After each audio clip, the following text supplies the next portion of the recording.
Magpasensyahan kayo sa isa't isa at magpatawaran kayo kung may hinanakit kayo kanino man, dahil pinatawad din kayo ng Panginoon.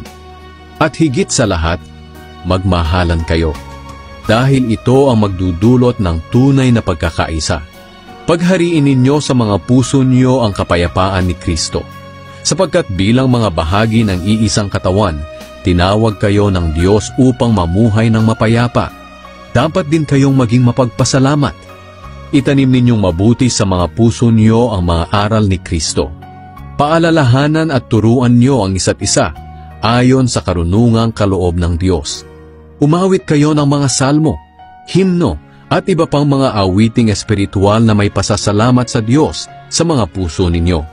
At anuman ang ginagawa niyo, sa salita man o sa gawa, gawin niyo ang lahat bilang mananampalataya sa Panginoong Hesus at